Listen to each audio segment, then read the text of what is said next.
Ladies and gentlemen, and welcome back to another episode on Supernegotiate. Today is a really short video, but a super impactful one. Some of you reached out to me on LinkedIn and asked me about my take on GenAI, specifically in procurement. And in full disclosure, when I started researching about this whole GenAI in procurement, I was a bit apprehensive because what I have read from most of the consulting firms are really distant conceptual use cases with very little impact on day-to-day business of procurement. Because procurement has a bit more nuanced aspect of how do you negotiate. You can't just really automate if it's left, right, and center, if it's rule-based, etc. There's always complexity involved. So with that excess baggage, but still the take on GenAI, I started researching more about it. And then what happened? OpenAI announced something what we call as GPTs.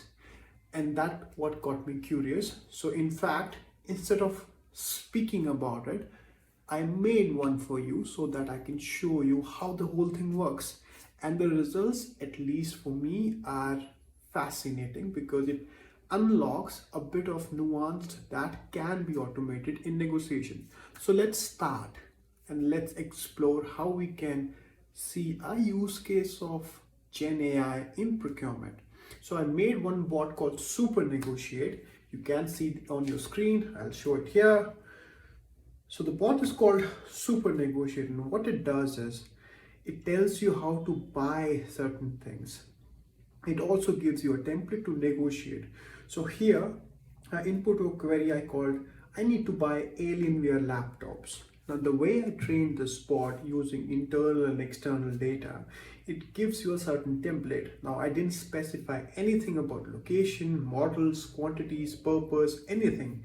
So then the bot asked me, can you provide me a bit more information? So I say, okay, I need about 1,000 units in Dubai. The model can be R17, and I'm also not sure of the suppliers. Now this is where the magic is happening. The bot, the way we have trained the bot, is now researching about suppliers specifically to Dubai, and it looking for all the data sources on the internet. It looking across the various domains. It also looking for the price points. And after all this research is concluded, it will show me, like it's showing me now, a certain price point for Alienware R17. It will also show me a couple of specifications, also some of the alternate models, and some tips about, okay, who are the suppliers, like in this case Terabyte is one of the suppliers, some of the issues regarding it's frequent to receive out of stock notices, etc, etc. Now this is already quite a valuable piece of information for me just to begin my negotiation with, right? But the good part is the bot doesn't stop here, because I say, can you tell me about some suppliers, the names, the contact? This is where the supplier research is coming in from. Now there are many sources like Gartner or Forrester, or you can also search on the internet, and that's what exactly this bot is also doing. It's scraping the internet now. It's scraping the e-commerce websites, because I specifically asked for a commodity here. You can, and I will go in the later part of the video, you can actually train this to be a commodity specific negotiation bot, but here I'm just focusing on day-to-day items of commodities such as IT hardware and laptops. The research, you can see, it has given me quite a bit of information on the suppliers, about the Virgin Megastore, about the Computer Shop Dubai, Terabyte, Noon, Sharaf TG, Gearnet Technologies. And the good part is it's also giving me some of the details about their contacts and some of the tips, okay? But I then asked, can you give me some more tips about how to buy Alienware laptop? And this is where it says a bit of a generic stuff plus tips from my upcoming ebook on how to negotiate better.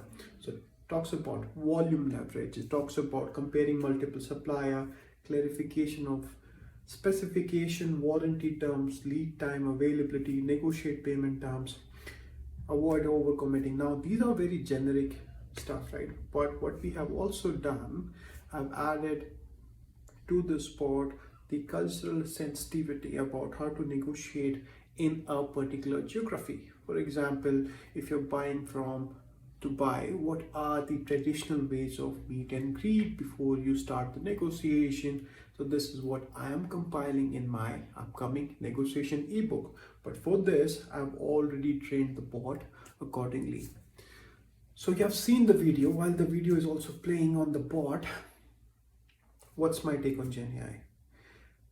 With the advent of that, you can provide your own intel, your tips, your tricks, data sources, price points, all the necessary data to make the bot speak your language. I think that GenAI is becoming more and more useful.